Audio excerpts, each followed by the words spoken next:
नमस्कार दोस्तों। तो आप लोग जानते हैं कि कक्षा 10 के केमिस्ट्री का ये कार्बन और उसके यौगिक अभ्यास का अगला वाला वीडियो है। तो देखते हैं इसमें क्या है। सबसे पहले हम लोग ये देखते हैं कि हाइड्रोकार्बन क्या है। तो हाइड्रोकार्बन किसे कहते हैं? ऐसा कार्बनिक यौगिक जिसमें केवल कार्बन हो और हाइड्रोजन हो, इसके अलावा कोई तत्व ना हो, तो उसे हाइड्रोकार्बन कहते हैं। चलिए देखते हैं। जैसा कि आप लोग जानते हैं हाइड्रोकार्बन किसे कहते हैं? जिसमें कार्बन हो और हाइड्रोजन भी हो, और कार्बन और हाइड्रोजन के अलावा और कुछ ना हो, तो उसे क्या कहते हैं? हाइड्रोकार्बन, ऐसे यौगिक को। अब हाइड्रोकार्बन को के कितने प्रकार होते हैं, कितने प्रकार से वर्गीकृत किए हैं, तो उसमें से सबसे पहला है वो है दो प्रकार से है, एरोमेटिक और एलिफैटिक। अब एरोमेटिक हाइड्रोकार्बन किसे कहते हैं और एलिफैटिक हाइड्रोकार्बन किसे कहते हैं? जानते हैं कि सबसे पहला कंडीशन होना चाहिए एरोमेटिक होने के लिए कि वह एक बंद श्रृंखला बनाए, वह बंद श्रृंखला बनाए,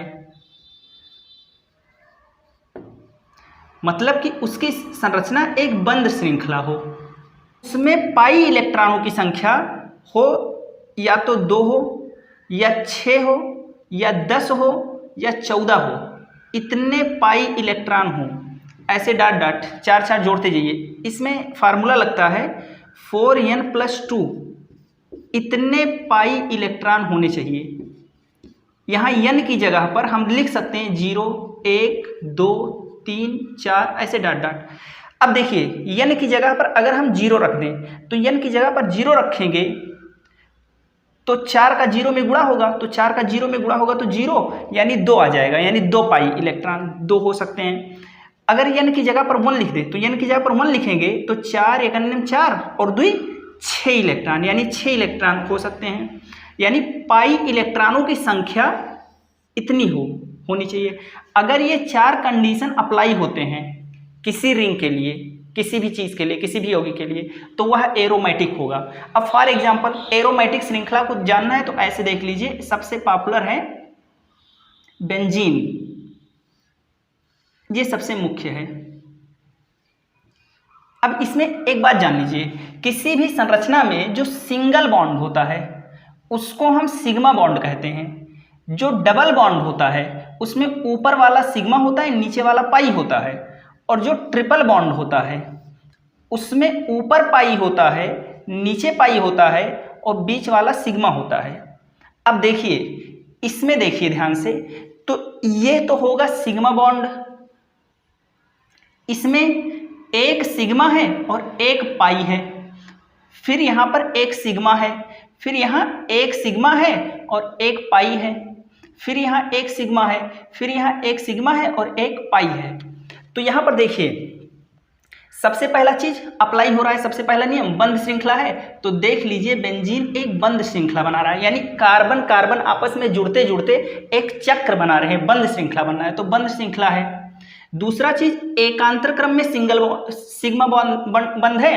अब देखिए एक सिग्मा बंध आए, फिर पाई या लोन पेयर, लोन पेयर मतलब युग्मित इलेक्ट्रॉन, युग्मित इलेक्ट्रॉन, या फिर पॉजिटिव चार्ज, इन तीनों में से एक सिग्मा आए, फिर एक इन तीनों में से कोई आए, फिर एक सिग्मा आना चाहिए, फिर इन तीनों में से कोई एक आना चाहिए। तो देखिए एक सिग्मा बॉन्ड है तो एक पाई बॉन्ड है, फिर एक सिग्मा बॉन्ड है, फिर एक पाई बॉन्ड है, फिर एक सिग्मा बॉन्ड है, फिर एक पाई बॉन्ड है।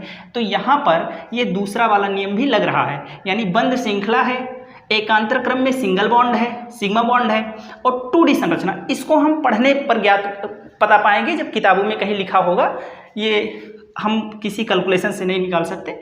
और देखते हैं अब इसमें चौथा वाला देखिए, चौथा वाला सबसे इंपॉर्टेंट है। पाई इलेक्ट्रॉनों की संख्या क्या है? देखिए एक बॉन्ड 2 इलेक्ट्रॉनों से बना होता है, यहाँ पर एक इलेक्ट्रॉन और यहाँ पर एक इलेक्ट्रॉन, 2 इलेक्ट्रॉनों की साझेदारी से एक बॉन्ड बना होता है। अब देखिए इसमें ये है पाई बॉन्ड, और एक पाई बॉन्ड में 2 इलेक्ट्रॉन होते हैं, और इस पाई बॉन्ड में 2 इलेक्ट्रॉन 4 हो गए, और इसमें 2, तो 2 4 और 2 6, और 6 इलेक्ट्रॉन हैं, तो समझ जाइए कि एरोमेटिक है। तो पहला वाला भी फॉलो हो रहा है, दूसरा एकांतर क्रम में सिग्मा बॉन्ड भी आ रहा है, 2D संरचना ये तो हम बता ही दे रहे हैं, और इसमें 6 पाई इलेक्ट्रॉन है। तो 6 पाई इलेक्ट्रॉन है, इसका मतलब ये चारों नियम फॉलो हो रहा है, एरोमेटिक रिंग है। जैसे मान लीजिए अभी कोई तुमसे आपसे पूछे, जैसे ये देख लीजिए,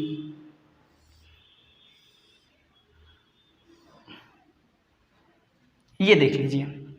अब देखिए यहाँ पर ये तो सिग्मा बॉन्ड है, सिंगल बॉन्ड है तो सिग्मा बॉन्ड है, सिग्मा बॉन्ड है। यहाँ पर ये पाई बॉन्ड है, फिर यहाँ क्या है, सिग्मा बॉन्ड है, फिर यहाँ क्या है, लोन पेयर है। तो देखिए एक सिग्मा बॉन्ड है, फिर एक इन तीनों में से कोई एक हो, फिर सिग्मा, फिर इन तीनों में से एक कोई, ऐसे होना चाहिए। तो देखिए सिग्मा है, फिर पाई है, फिर सिग्मा है, फिर लोन पेयर है, फिर सिग्मा है, फिर पाई, फिर सिग्मा। तो ये वाला दूसरा नियम भी लग रहा है। 2D संरचना मैं बता दे रहा हूँ है, बंद श्रृंखला ये है ही, देखिए क्लोज चेन है। और कितने पाई इलेक्ट्रॉन हैं, तो देखिए पाई एक ही है, एक ही बंध है, और एक बंध 2 इलेक्ट्रॉनों से बना होता है। तो 2 इलेक्ट्रॉन है, तो 2 इलेक्ट्रॉन है, यहाँ पर देख लीजिए, और 2 इलेक्ट्रॉन है तो चारों नियम लग रहे हैं। ये भी क्या है, एक एरोमेटिक रिंग है। जबकि इसको देख लीजिए, अगर ऐसे हो एक संरचना, अब इसको देखिए, ये बंद चक्र तो है, बंद चक्र है, बंद चक्र है, पहला वाला लग रहा है, दूसरा वाला देखिए लग रहा है एकांतर क्रम में सिग्मा बॉन्ड। तो देखिए ये सिग्मा है, यहाँ पर पाई मिल गया, यहाँ पर सिग्मा है, यहाँ पर पाई मिल गया, तो पाई सिग्मा ये तो लग रहा है। एकांतर क्रम में ये भी है, बंद चक्र भी है, 2D संरचना है ही। अब देखिए इसमें पाई इलेक्ट्रॉनों की संख्या देखिए, तो 2 इलेक्ट्रॉन यहाँ पर हैं, 2 इलेक्ट्रॉन यहाँ पर हैं, तो 2 और 2 4 पाई इलेक्ट्रॉन है। और 4 पाई इलेक्ट्रॉन होने पर क्या हुआ, चौथा वाला नियम अप्लाई नहीं हुआ, यानी कि ये एरोमेटिक रिंग नहीं है, ये एरोमेटिक श्रृंखला नहीं है। एरोमेटिक ये था, ये था। तो चलिए पढ़ लेते हैं हम लोग। वह कार्बनिक यौगिक जो बंद श्रृंखला और एकांतर क्रम में सिग्मा बंध रखते हैं तथा 4n+2 पाई इलेक्ट्रॉन रखते हैं, एरोमेटिक यौगिक कहलाते हैं। और वह यौगिक जो खुली श्रृंखला रखें, इसमें बंद श्रृंखला होना आवश्यक है, और इसमें एलिफैटिक यौगिक में खुली श्रृंखला रखें और हकल के नियम का पालन ना करें। देखिए एरोमेटिक यौगिक जिस प्रकार से एरोमेटिक होते हैं उसमें हकल का नियम लगता है। ये जो मैंने नियम बताया था अभी, वो हकल का नियम था, और इसमें हकल का नियम का पालन नहीं होता तो ये क्या होती हैं, एलिफैटिक यौगिक होते हैं। इनके गुण क्या क्या होते हैं, गुण अगर इनके देखें तो देखिए जब एरोमेटिक यौगिकों को जलाया जाता है तो ये धुएंदार ज्वाला के साथ, धुआं के साथ जलते हैं, धुआं। दूसरा गुण है, इसमें एक विशेष प्रकार की गंध पाई जाती है, और इसमें कोई विशेष गंध नहीं पाई जाती, कुछ लोग सुगंध कह देते हैं, और इसमें कोई विशेष गंध नहीं पाई जाती। तो इस प्रकार से कुछ गुण होते हैं।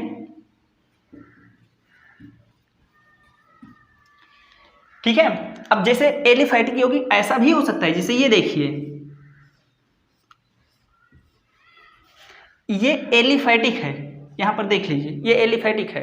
क्यों, बंद चक्र तो बन रहा है लेकिन एकांतर क्रम में सिग्मा बॉन्ड नहीं है। देखिए यहाँ भी सिग्मा है, फिर यहाँ भी सिग्मा हो गया, फिर यहाँ भी सिग्मा, फिर यहाँ भी सिग्मा। जबकि एलिफैटिक एरोमेटिक होने के लिए क्या चाहिए कि एक सिग्मा हो, फिर एक पाई हो, फिर एक सिग्मा हो, फिर एक पाई हो। इस तरह से एकांतर क्रम में सिग्मा बॉन्ड आना चाहिए। एक सिग्मा है, फिर पाई, या फिर पाई ना हो तो लोन पेयर, या फिर प्लस चार्ज, इस तरह से कुछ आना चाहिए। तो चलिए देखते हैं आगे। हाइड्रोकार्बन के प्रकार में क्या है, संतृप्त हाइड्रोकार्बन और असंतृप्त हाइड्रोकार्बन। तो देखते हैं कि संतृप्त हाइड्रोकार्बन किसे कहते हैं और असंतृप्त हाइड्रोकार्बन किसे कहते हैं। तो संतृप्त हाइड्रोकार्बन किसे कहते हैं, ऐसा हाइड्रोकार्बन जिसकी पूरी की पूरी संरचना सिंगल बंध, एकल बॉन्ड पर आधारित हो। या इस तरह से कह सकते हैं कि कोई ऐसा हाइड्रोकार्बन जिसमें कार्बन जो है उसकी चारों संयोजकताएं एकल बंध से संतुष्ट होती हों, तो उसे क्या कहते हैं, संतृप्त हाइड्रोकार्बन। यानी कि कोई ऐसा कार्बनिक यौगिक जिसकी की पूरी संरचना में जितने कार्बन हैं उन सारे कार्बन की चारों संयोजकताएं, चारों बॉन्ड सिंगल बॉन्ड हों या एकल बंध से संतुष्ट होते हों, तो उसे क्या कहते हैं, संतृप्त हाइड्रोकार्बन। और कोई ऐसा कार्बनिक यौगिक जिसमें डबल बॉन्ड, द्विबंध या त्रिबंध उपस्थित हो, तो उसे क्या कहते हैं, असंतृप्त यौगिक। तो संतृप्त यौगिक और असंतृप्त यौगिक समझ में आ गया, स्पष्ट हो गया। अब देख लीजिए, जितने भी संतृप्त यौगिक होते हैं वो सारे के सारे एलिफैटिक होते हैं, वो सारे के सारे एलिफैटिक ही होंगे, क्योंकि एरोमेटिक होने के लिए तो डबल बॉन्ड आवश्यक है, पाई इलेक्ट्रॉन आवश्यक है, और संतृप्त में ऐसा कुछ होता नहीं है। तो जितने भी संतृप्त होते हैं वो सब के सब एक प्रकार से एलिफैटिक यौगिक ही होते हैं। और जो असंतृप्त होते हैं, असंतृप्त में डबल बॉन्ड भी आ सकता है, ट्रिपल बॉन्ड भी आ सकता है। तो असंतृप्त वाले एलिफैटिक भी हो सकते हैं और एरोमेटिक भी हो सकते हैं। जिसे देख लीजिए, ये देखिए,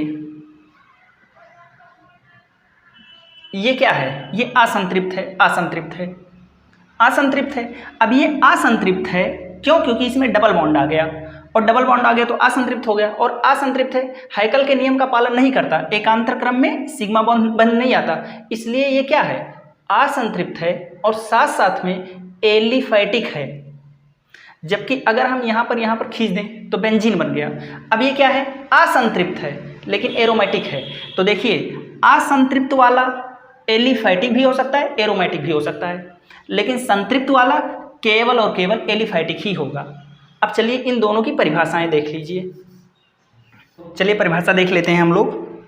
वह हाइड्रोकार्बन जिसमें उपस्थित सभी कार्बन के चारों संयोजकताएं एकल बंध से संतुष्ट होती हैं। जैसे अगर इसका देखा जाए तो जैसे देख लीजिए CH4। अब इसकी संरचना देखिए, कार्बन है और कार्बन से 4 हाइड्रोजन लगे हैं और 4 के चारों सिंगल बॉन्ड से, ये मेथेन है। अब मेथेन क्या है, इसमें कार्बन की चारों संयोजकताएं सिंगल बॉन्ड से जुड़ी हुई हैं, सिंगल बॉन्ड से संतुष्ट हो रहे हैं, तो ये क्या है, संतृप्त है।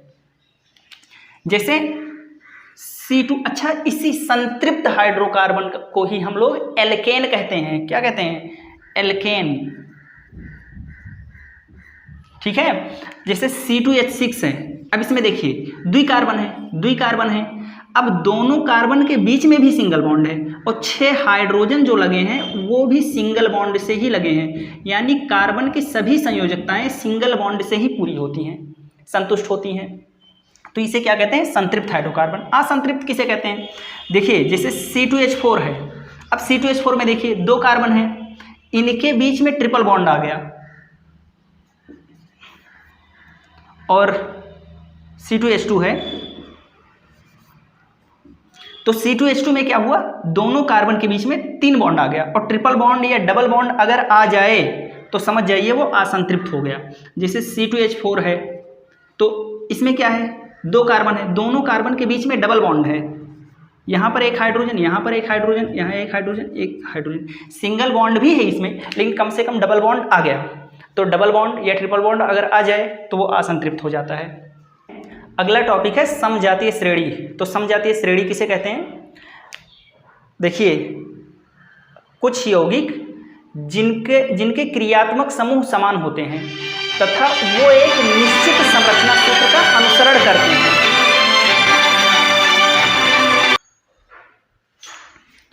तथा वह एक निश्चित संरचना सूत्र का अनुसरण करते हैं, तो वो क्या कहलाते हैं, समजातीय श्रेणी कहलाते हैं। जैसे देखिए इन तीनों को देखिए, तो इसमें भी क्रियात्मक समूह क्या है, OH, और OH क्रियात्मक समूह क्या दर्शाता है, एल्कोहल को।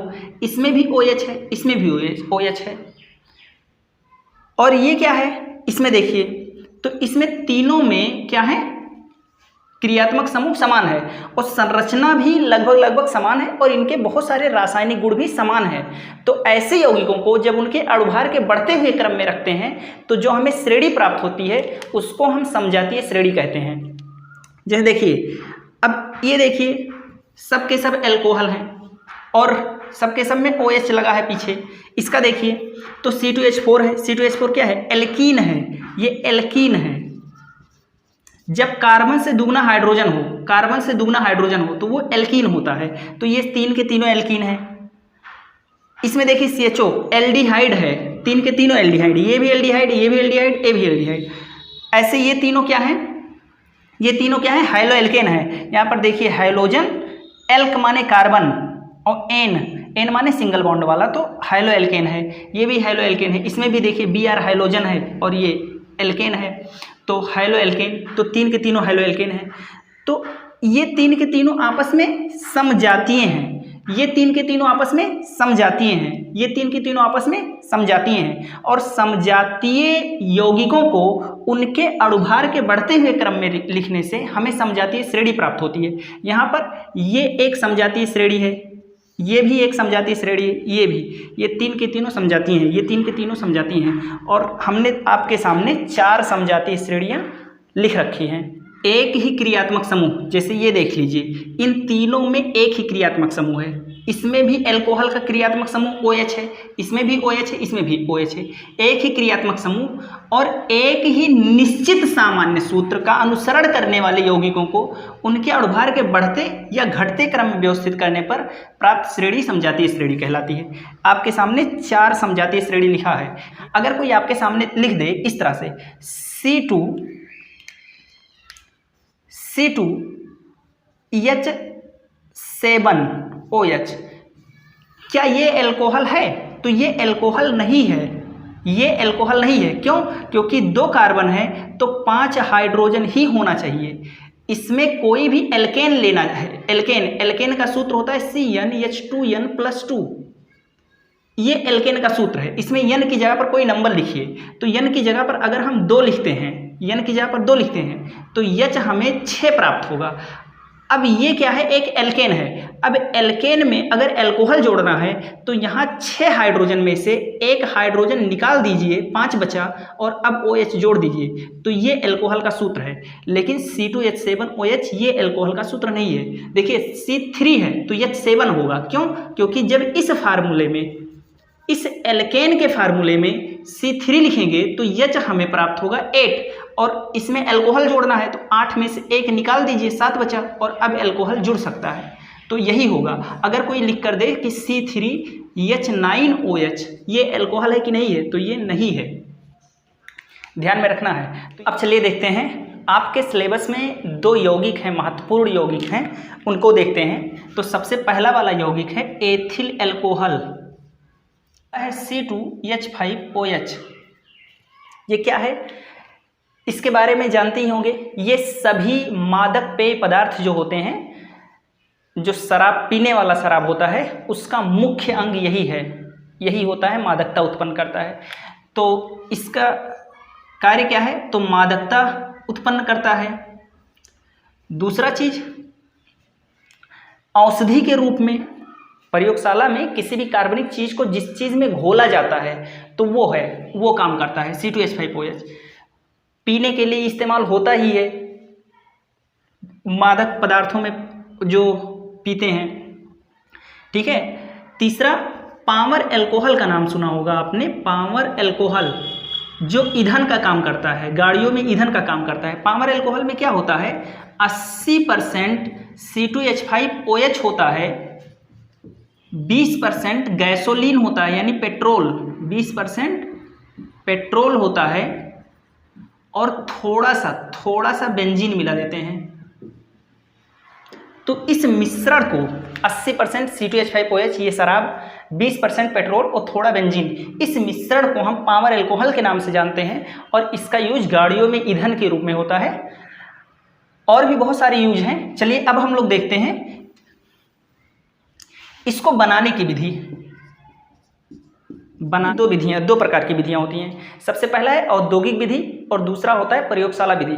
देखिए, जब आपको बहुत ज़्यादा मात्रा में किसी चीज़ को बनाना हो, बहुत ज़्यादा मात्रा में, तो हम लोग औद्योगिक विधि का इस्तेमाल करते हैं।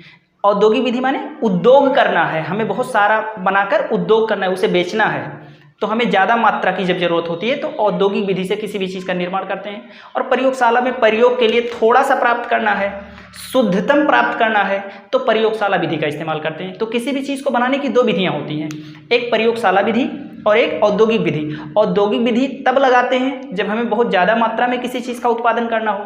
थोड़ी सी मात्रा में उत्पादन करना है तो प्रयोगशाला विधि से आसानी से कर लेते हैं। औद्योगिक विधि में थोड़ा पेचीदा होता है बनाने में।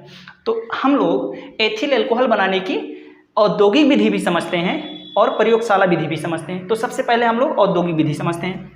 तो कहते हैं सुक्रोस, C12H22 वो 11, ये क्या है? सुक्रोस का सूत्र है। सुक्रोस माने चीनी। सुक्रोस कुछ लोग स्यूक्रोस भी पढ़ते हैं, तो सुक्रोज लेते हैं और फिर इसमें डाल देते हैं पानी, इसका जल अपघटन करवाते हैं। किसकी उपस्थिति में? इनवर्टेज की उपस्थिति में। और जब जल अपघटन करवाते हैं तो हमें दो चीज़ प्राप्त होता है। एक तो प्राप्त होता है ग्लूकोज और एक हमें प्राप्त होता है फ्रक्टोज। फ्रक्टोज ग्लूकोज का सूत्र सेम होता है, इसमें अंतर संरचना का होता है, स्ट्रक्चर का। इसमें एल्डिहाइड समूह होता है, इसमें कीटोन समूह होता है, संरचना का अंतर है। ग्लूकोज फ्रक्टोज का फार्मूला सेम होता है। तो जब हम क्या करते हैं, सुक्रोज का जल अपघटन करवाते हैं इन्वर्टेज की उपस्थिति में, तो हमें ग्लूकोज और फ्रक्टोज प्राप्त होता है। फिर इस प्राप्त ग्लूकोज और फ्रक्टोज को, इस प्राप्त ग्लूकोज या फ्रक्टोज को, ये क्या है? ग्लूकोज या फ्रक्टोज। इस ग्लूकोज या फ्रक्टोज को हम क्या करते हैं, C6H12O6, इस ग्लूकोज या फ्रक्टोज को जब जाइमेज की उपस्थिति में तोड़ते हैं तो दो चीज़ें प्राप्त होती हैं। एक तो प्राप्त होता है C2H5OH के दो अणु, जिसको हम प्राप्त करना चाहते थे, और इसके बाद कार्बन डाइऑक्साइड प्राप्त होता है। ठीक है, तो ग्लूकोज या फ्रक्टोज को पहला स्टेप क्या है, सुक्रोज को जल अपघटन करवाते हैं इन्वर्टेज की उपस्थिति में, तो ग्लूकोज या फ्रक्टोज प्राप्त होता है।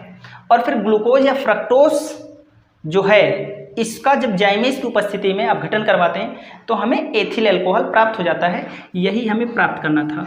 और इस प्रकार से जो प्राप्त करने की विधि है, इसको हम क्या कहते हैं, औद्योगिक विधि। अब क्या करते हैं, ये सुक्रोज या सुक्रोज जो प्राप्त किया जाता है जौ से, गन्ना से, वो अलग एक प्रोसेस है। ठीक है, उसे बुक में मिल जाएगा, उसे पढ़ लेना। औद्योगिक विधि में रिएक्शन यही लिखना है। अब चलिए प्रयोगशाला विधि देखते हैं। प्रयोगशाला विधि में क्या करते हैं, हम लोग दो चीज़ें लेते हैं। एक तो लेते हैं CH2 डबल बॉन्ड CH2, ये क्या है, एथिलीन है। एथिलीन लेते हैं और इसमें डाल देते हैं H2SO4 को, फिर रिएक्शन करवाते हैं। अब ध्यान से समझिए रिएक्शन होता कैसे है। ये रिएक्शन होता कैसे है, यहाँ पर जो दोनों इलेक्ट्रॉन हैं, ये क्या होगा, किसी एक पर ही शिफ्ट हो जाएगा। और जब ये दोनों के दोनों इलेक्ट्रॉन इस पर चले जाएंगे तो होगा क्या, ये एक इलेक्ट्रॉन तो इसका ही था, तो ये इलेक्ट्रॉन इसके पास जाएगा तो कोई फर्क नहीं पड़ेगा। ये वाला इलेक्ट्रॉन इसका था और इसी के पास चला गया, तो होगा क्या, इस पर आ जाएगा माइनस चार्ज, यानी ये स्थिति बन जाएगी CH2। फिर क्या होगा, यहाँ दो इलेक्ट्रॉनों में इस पर चले गए तो यक्के बॉन्ड बचा, यही नीचे वाला बॉन्ड केवल बचा, ये दोनों इलेक्ट्रॉन तो इस पर चले गए, तो CH2 पर आ गया माइनस चार्ज, क्योंकि इलेक्ट्रॉन पर माइनस चार्ज होता है और इस पर चले गए हैं तो इस पर माइनस चार्ज आ गया, और इस पर आ जाएगा प्लस चार्ज। और यहाँ पर क्या होगा, H2SO4 टूटेगा दो पार्ट में, एक तो टूटेगा H प्लस में और एक टूटेगा HSO4 माइनस में। ठीक है, तो यहाँ पर देखिएगा, यहाँ पर क्या होगा, H प्लस में टूट जाएगा और HSO4 माइनस में। देखिए इसका एक हाइड्रोजन, दो हाइड्रोजन था, एक हाइड्रोजन बाहर हो गया, एक हाइड्रोजन यहाँ पर लगा हुआ है। अब क्या होगा, ई प्लस वाला जाकर चिपक जाएगा माइनस वाले से और HSO4 जाकर चिपक जाएगा प्लस वाले से, तो माइनस वाला प्लस से चिपक जाएगा और प्लस वाला माइनस से चिपक जाएगा। फिर एक फार्मूला बनेगा, देखिए H प्लस जाके इससे चिपक गया तो ये हो गया CH3, और इसके बाद में CH2 जो था, CH2 ऐसे था और HSO4 आके इससे चिपक गया, तो ये एक नया चीज़ बन गया। तो ये दोनों रिएक्शन करके ये चीज़ कैसे बना, समझ में आ गया। अब ये क्या होगा, इसमें फिर से ये जो चीज़ मिला है CH3 CH2 HSO4, इसमें क्या करेंगे हम, जब पानी डालेंगे तो क्या होगा, तो फिर से यहाँ पर क्या होगा, ये CH3 CH2 ये अलग होगा और HSO4 ये अलग होगा, और जब C2H5 ये अलग होगा और ये अलग होगा तो HSO4 पर माइनस चार्ज था, तो ये माइनस चार्ज और इस पर क्या आएगा, प्लस चार्ज। और H2 वो जब टूटेगा तो H प्लस और OH माइनस में टूटेगा। पानी जब टूटता है तो H प्लस OH माइनस में टूटता है। अब क्या होगा, इस पानी का प्लस वाला आ जाएगा, इसमें चिपक जाएगा। तो H प्लस जाके इसमें चिपक गया, तो HSO4 था ही, तो एक H ये और एक H यहाँ पर, तो एक H और एक H, 2 H, H2SO4 फिर से बन गया। यानी यहाँ से H जाकर इसमें चिपका तो बन गया, और OH आकर इसमें चिपक गया, माइनस वाला आके चिपक गया प्लस वाले में, तो ये बन गया CH3 CH2 और OH आकर चिपक गया, तो OH। और यही हमारा एथिल अल्कोहल है। देखिए 2 कार्बन 5 हाइड्रोजन OH, तो C2H5OH, यही तो हमें बनाना था।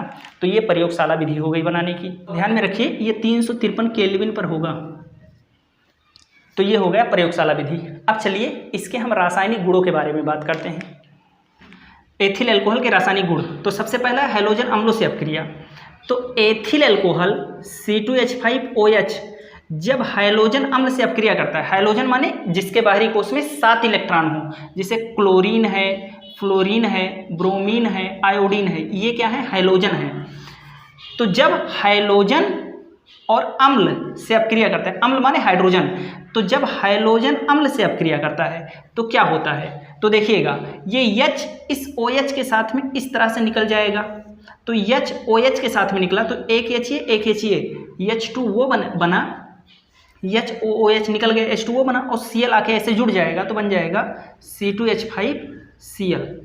ये क्या है, हैलो एल्केन है, यानी क्लोरो और 2 कार्बन है, तो एथेन है, क्लोरो एथेन है। ऐसे एथिल अल्कोहल है, हाइड्रोजन अम्ल माने हाइड्रोजन, इससे अपक्रिया करेगा तो क्या बनेगा, HOOH के साथ में निकल जाएगा H2O और Br आके इसे जुड़ जाएगा। तो इस तरह से ये अपक्रिया होगा ZnCl2 की उपस्थिति में। अब चलिए कार्बोक्सिलिक अम्ल से अपक्रिया देखते हैं।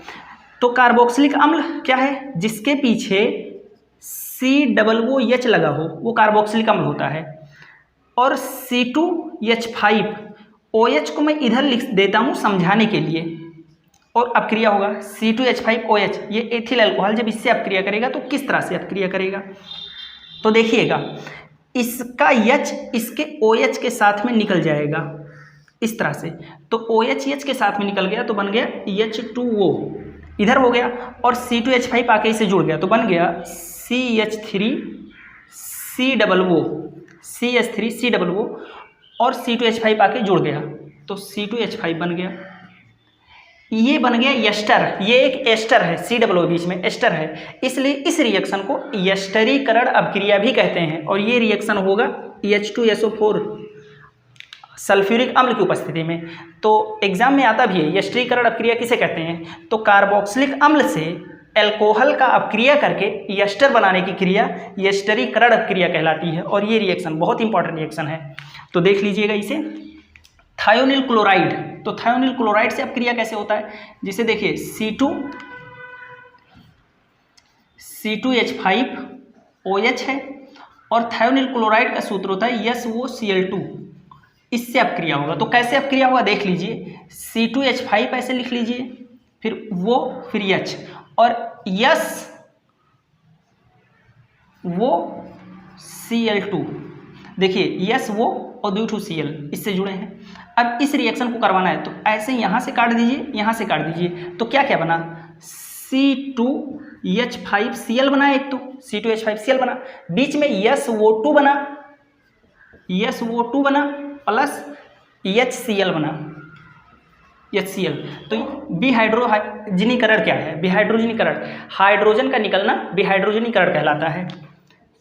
C2H5OH का कांपर की उपस्थिति में 300 डिग्री केल्विन पर जब गर्म करते हैं तो हाइड्रोजन बाहर निकल जाता है और हमें एल्डिहाइड प्राप्त होता है, CH3CHO प्राप्त होता है। इस अपक्रिया को विहाइड्रोजनीकरण कहते हैं। तो ये सारे के सारे रासायनिक गुण इसके हो गए। मैंने भाषा लिख दी है, देख सकते हैं। एथिल अल्कोहल हैलोजन अम्ल से अपक्रिया करके हैलो एल्केन बनाता है। कार्बोक्सिलिक अम्ल और अल्कोहल अम्लीय माध्यम में अपक्रिया करके एस्टर बनाते हैं। इस क्रिया को एस्टरीकरण अपक्रिया कहते हैं। बहुत इंपॉर्टेंट है, एस्टरीकरण ही कभी कभी पूछ लेता है एग्जाम में। थायोनिल क्लोराइड का मैंने भाषा यहाँ लिख दिया है, विहाइड्रोजनीकरण का भी यहाँ लिख दिया है, तो देख सकते हैं।